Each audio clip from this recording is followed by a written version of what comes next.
La adopción internacional en el marco de la reforma constitucional para la aprobación de un Código Nacional de Procedimiento Civil y Familiar. Le damos la bienvenida a la magistrada maestra María Cristina Miranda Cruz, integrante de la primera Sala Familiar de Toluca. Buenas tardes a todas y a todos. Es un honor tener la oportunidad de compartir con la doctora María Virginia Aguilar. Doctora, pues reciba usted el agradecimiento por parte de la Escuela Judicial, de nuestro señor presidente, que él como pionero, un excelente líder académico, siempre preocupado por la capacitación por todos los servidores judiciales. Es un honor tener la oportunidad de compartir con ustedes. La doctora María Virginia Aguilar cuenta con la licenciatura en Derecho por la Universidad Nacional Autónoma de México, igual que la especialidad en Derechos Humanos. Ha sido profesora en la Facultad de Relaciones Internacionales de la Universidad de Anáhuac, Campus Norte en la Universidad Panamericana, Campus Guadalajara, en la Facultad de Libre de Derecho de Monterrey, en la Facultad de Relaciones Internacionales de la Universidad de Anáhuac, en el Tribunal Superior de Justicia del Distrito Federal. Ha sido conferencista y expositora de temas relacionados con el derecho internacional en foros nacionales e internacionales.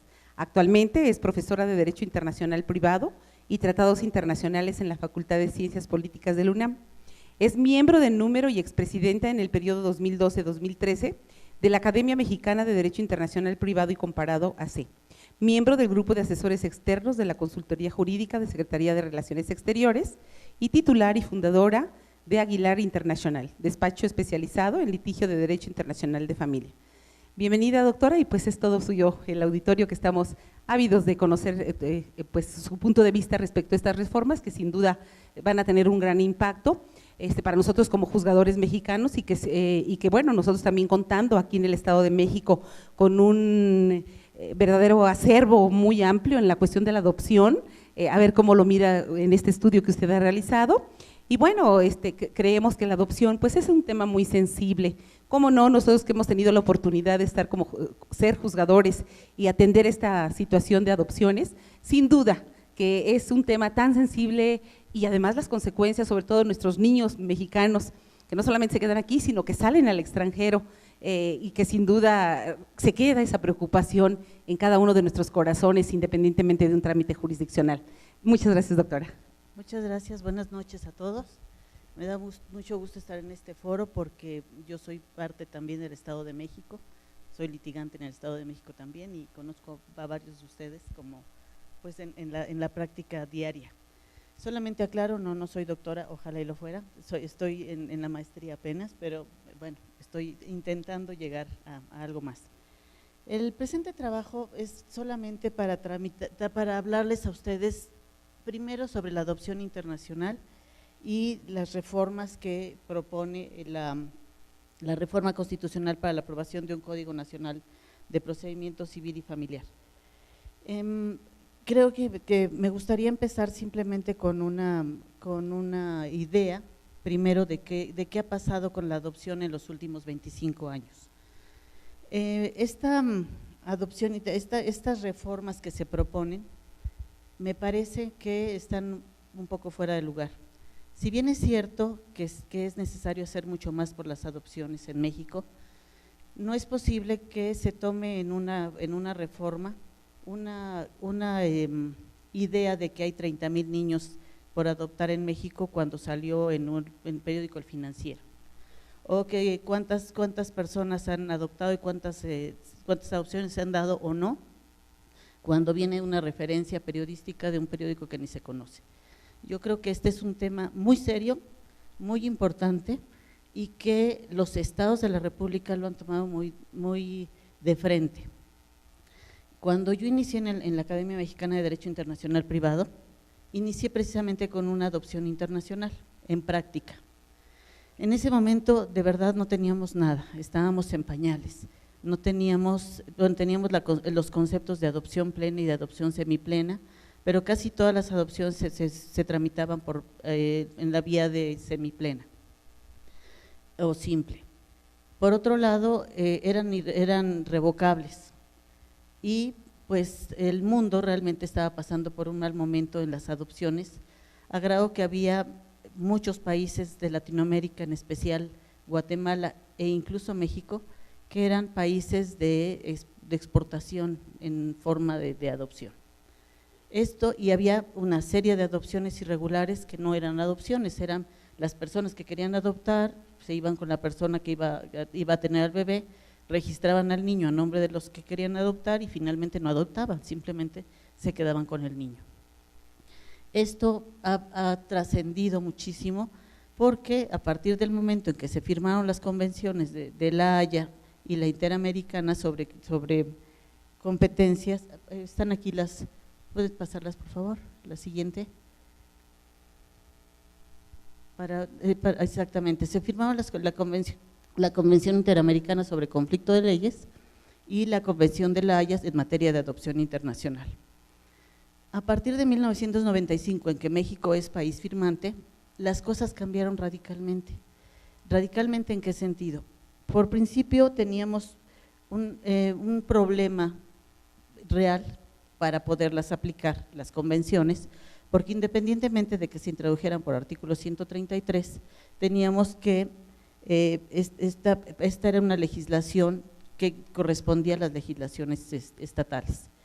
Pero para ello la Academia Mexicana de Derecho Internacional Privado, por medio del doctor Leonel Pérez Nieto y del doctor Fernando Alejandro Vázquez Pando, que en paz descanse, se dieron a la tarea de provocar que se regulara esta materia en toda la República, inicialmente intentando que fuera por medio del código que posterior a esta plática hemos estado preparando, que es el Código Nacional de Derecho Internacional Privado, pero en realidad para hacer saber que una vez que se introducen las legislaciones firmadas y aceptadas por el Senado, necesariamente entran a nuestra legislación interna. Y afortunadamente así lo han tomado todos los estados. En este momento vemos que hay muchas legislaciones internas que han permeado todas las dos convenciones con conceptos que ya se han tomado en nuestras legislaciones. Varios de los conceptos los tenemos en el interés superior del niño, que ese fue desde la Convención del Niño. Tenemos otro que es el principio de subsidiariedad en materia de adopción. Es preferible una familia del origen del niño para preservar su cultura, y solamente con causa de excepción, o sea, en causa de que no encuentren una familia internamente, se puede optar de forma de darla a otros países. Tenemos también que se ha asumido la adopción plena y la adopción irrevocable. Entonces, todos los problemas que llegamos a tener de niños que se regresaban, en este momento ya no tenemos ese problema, porque en casi toda la República son adopciones plenas o se hace el cambio para esto. Tenemos también el reconocimiento de la adopción para el caso de salida.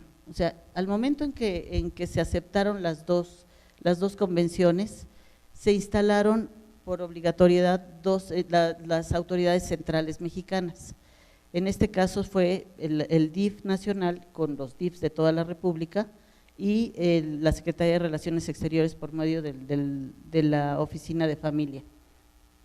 Estos han permitido que cuando lleguen todos los documentos de otro país, los recibe Relaciones Exteriores, se envían a DIF nacional y DIF nacional los envía a los diferentes estados por medio del DIF estatal.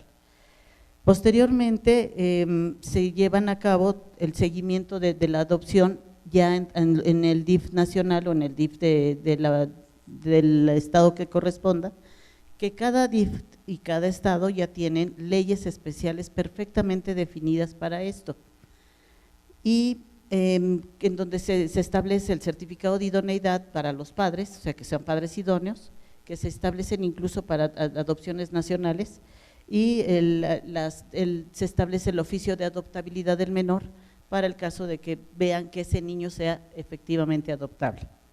Y el oficio de viabilidad, que ya con todo esto pasan ante ustedes los jueces. Aquí viene el cambio que se considera en estas reformas. Se dice que no están siendo efectivas, y la verdad es que ha pasado algo muy extraño. Después de 23 años, por lo menos en adopción internacional hay muy pocas, y en adopción nacional todavía tenemos demasiados niños en los albergues.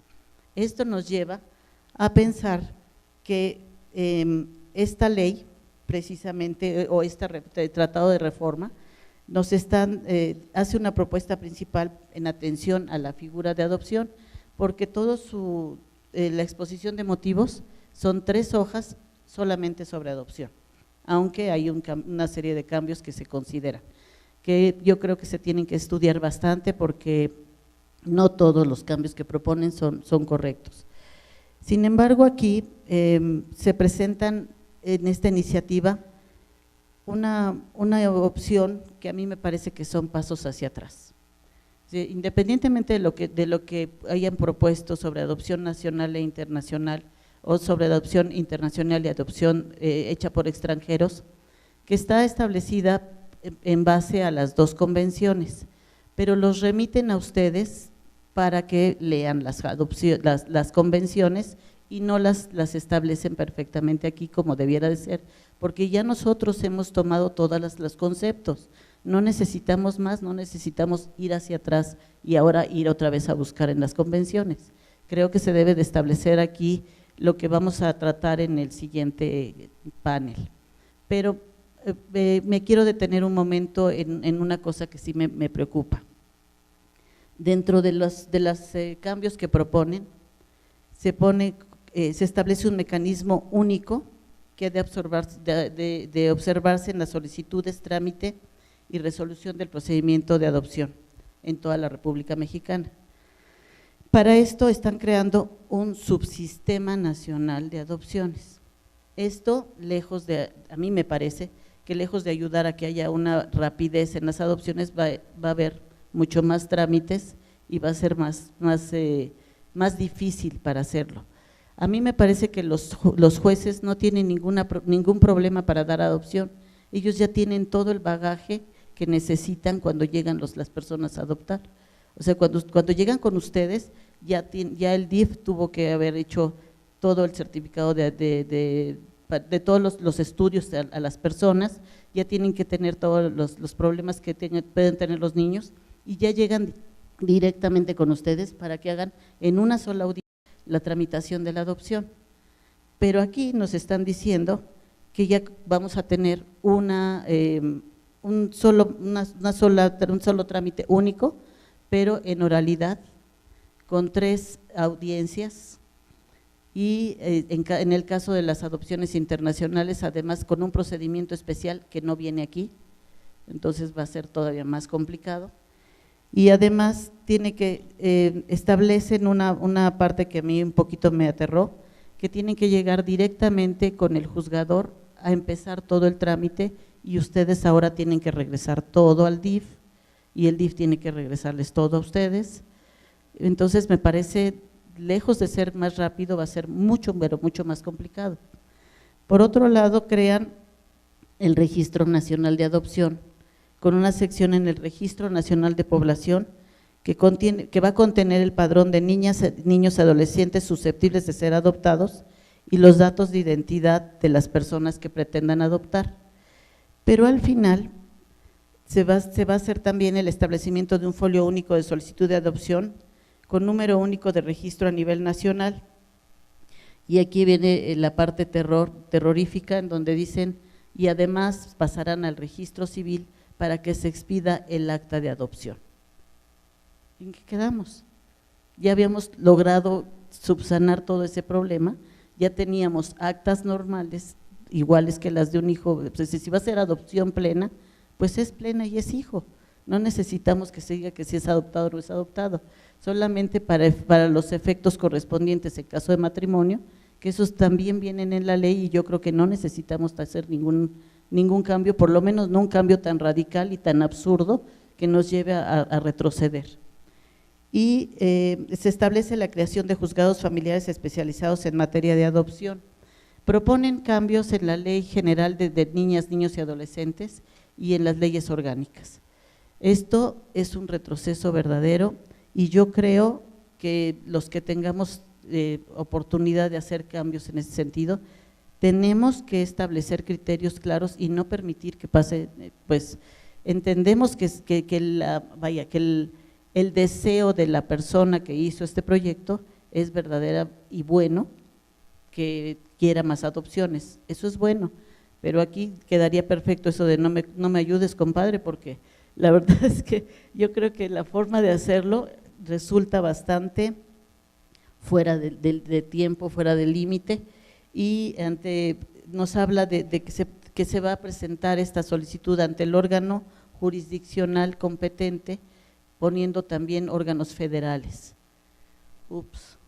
Entonces, yo creo que independientemente de lo que pudiera yo comentarles sobre, o sea, la parte final que sí me correspondería hablarles aquí, que sería cuáles son los requisitos que piden para adopciones internacionales y adopciones nacionales, yo creo que quedan un poco al aire porque primero las vamos a tratar en el siguiente panel, pero además a lo que se están remitiendo es, háganlos como dicen en la convención, así se hace, háganlos la parte de competencia como se dice en la otra convención, ya se hacen, no necesitamos dar pasos atrás, hemos dado en 25 años pasos muy adelantados, tenemos conceptos internacionales perfectamente definidos y las leyes que ustedes, como la ley del Estado de México sobre las casas de asistencia y la adopción, quedarían sin efecto casi inmediatamente de lo que se ha creado.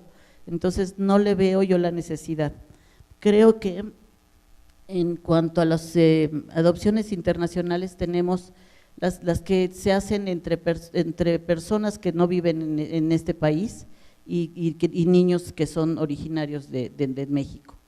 Y los nacionales nos ponen una serie de restricciones para personas que son extranjeros que viven en México y que tienen que comprobar su legal estancia y que tienen que comprobar que en su país de origen no han delinquido, pero si viven en México, si están aquí, siguen las reglas nacionales, no tenemos ninguna, o sea, no tenemos por qué darle vueltas a algo tan importante.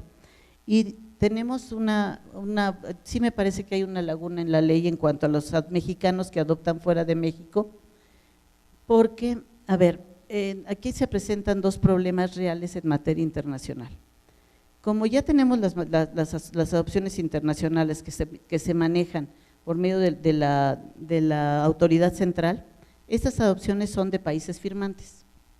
Pero ¿qué pasa con personas que viven en México, que desean adoptar y no son de países firmantes, por ejemplo los argentinos?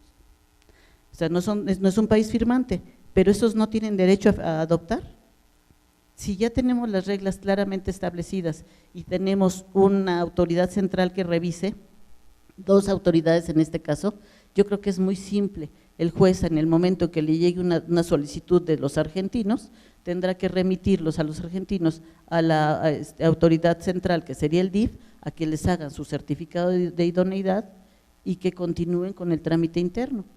Así me parece que eso es lo que debe de hacer. Ahora, para los mexicanos que adoptan en el extranjero, si lo hacen por vía de autoridad central no tienen ningún problema. El problema deviene cuando mexicanos adoptan en Argentina, en Ucrania o en países que no son firmantes. Yo creo que aquí la opción es exactamente la misma.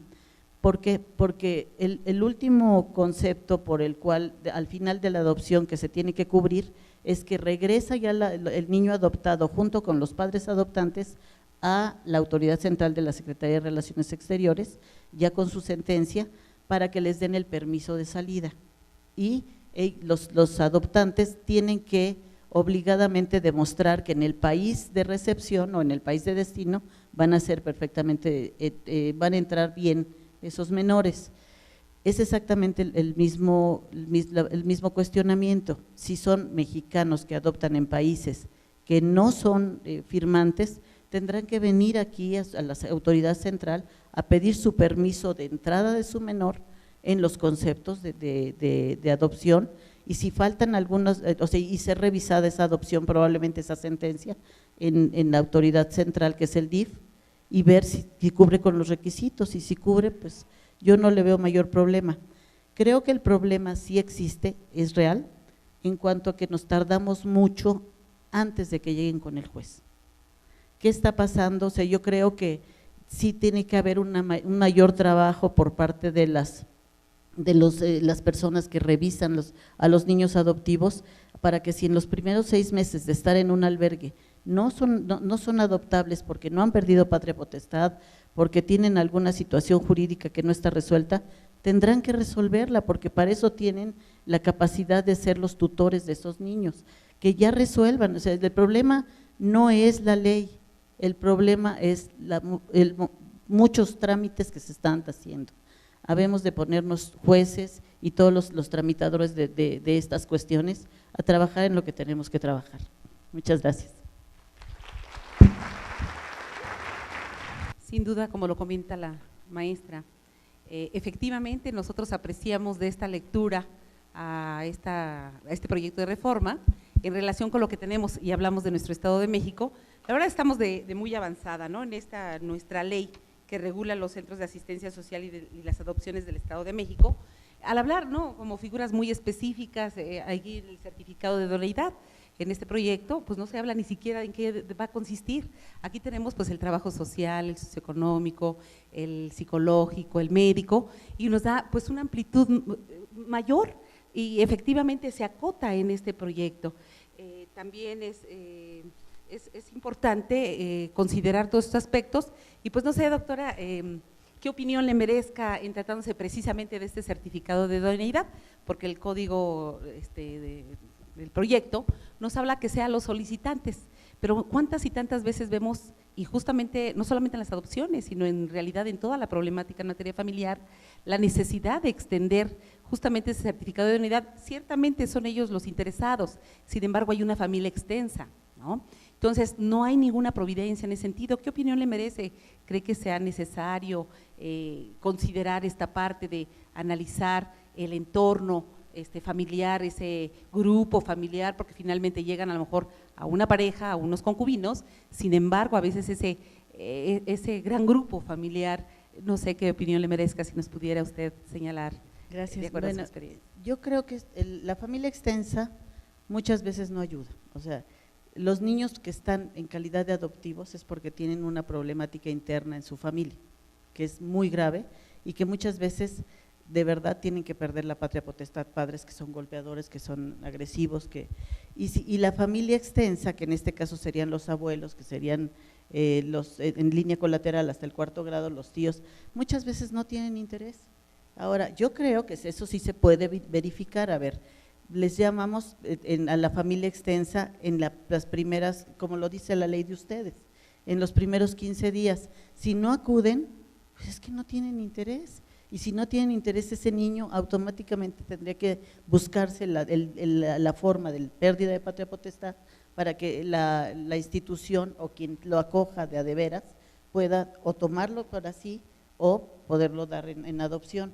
Y las adopciones internacionales no tienen que ser necesariamente, como nos decían hace unos años, para niños mayores de 6 años o enfermos o hermanos. Yo creo que no podemos desechar niños y no podemos darles la basura que nosotros no queremos, así no se puede. Un niño es un niño y un niño requiere de una familia. Es mejor, por eso yo ni siquiera he hablado de adopciones por personas del mismo sexo. Yo soy de las que opino que es mejor una familia con personas del mismo sexo que no tener familia. Sí, así es.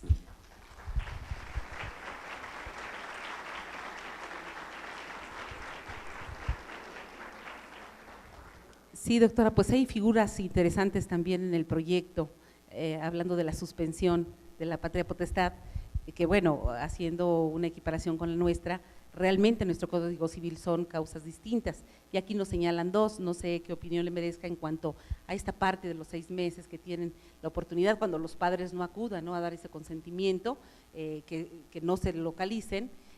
No sé qué opinión le merezca en esa parte, porque fíjese que aquí en el Estado de México hace pues algún tiempo se señalaba que si era necesario tener obligatoriamente la pérdida, una resolución que determinara la pérdida de la patria potestad para el efecto de proceder a la adopción.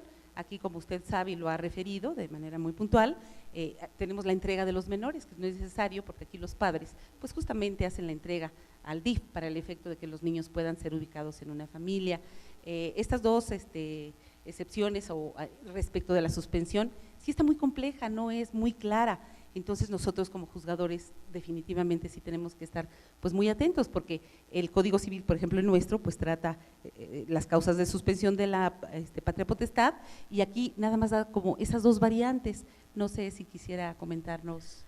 Yo creo que en una ley de adopción no puede venir el solo capítulo de la pérdida de patria potestad, porque ese es un capítulo especial. O sea, es un capítulo que está en todos los códigos, la pérdida de patria potestad, y tenemos causas de suspensión, causas de definición, causas en donde la pérdida es completa. Entonces, en lugar de solucionarlo, yo creo que en el caso necesario, si hay niños con causas de suspensión, pues hay que suspenderla. Si hay niños con causas de terminación, hay que terminarla, pero definirla en relación a las causas que existen ya en los códigos civiles. Aquí nos vamos a remitir otra vez a una parte de adopción y otra vez nos van a regresar a causas que no están aquí incluidas. Sería una locura. Claro, sin duda este proceso oral familiar, perdón, este proceso oral en la adopción, digo que es muy parecido al de nosotros, que teníamos en algún momento en nuestro Código Procesal, y bueno, finalmente pues todos los principios rectores del juicio, de la oralidad en tratándose de adopción, y ahí nos contempla esta cuestión de la conciliación. Realmente es un tema pues muy importante para evitar lo prolongado de este proceso con motivo del proyecto, porque nos habla de 6 meses, que no puede durar más de 6 meses. Nos habla de una audiencia inicial, pero tampoco nos dice cuándo se debe el señalamiento de la audiencia de desahogo de pruebas, no da un lapso. Es decir, nosotros aquí tenemos otros procedimientos donde sí nos establecen como que las etapas muy puntuales, pero sí, sin duda, pues este proyecto muy interesante, maestra, y sobre todo, ¿no?, con nuestros compañeros expertos en esta materia familiar, y que pues hemos tenido la oportunidad, como usted bien lo dice, en estas adopciones internacionales. Lo cierto es que no tenemos tantas, y la verdad es que sí estaban muy bien reglamentadas. Nuestra entidad federativa, claro, de manera muy puntual, había señalamientos que ahorita en este código, en este proyecto, no se contemplan. Perdón, yo sí quisiera agregar un punto.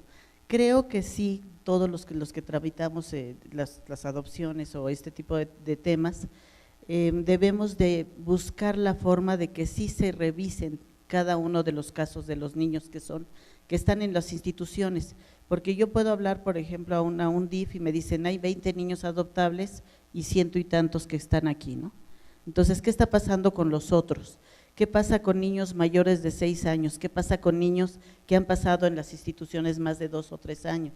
Yo creo que ahí todos, o sea, el problema no son los jueces, el problema no es el trámite de la adopción, esa está perfectamente definida. El problema es qué pasa antes para que no haya niños adoptables. ¿Qué pasa cuando yo he tenido casos de personas que se muere la hermana y le deja a la niña adoptiva a su otra hermana? ¿Tiene que pasar forzosamente por el DIF? Yo creo que no.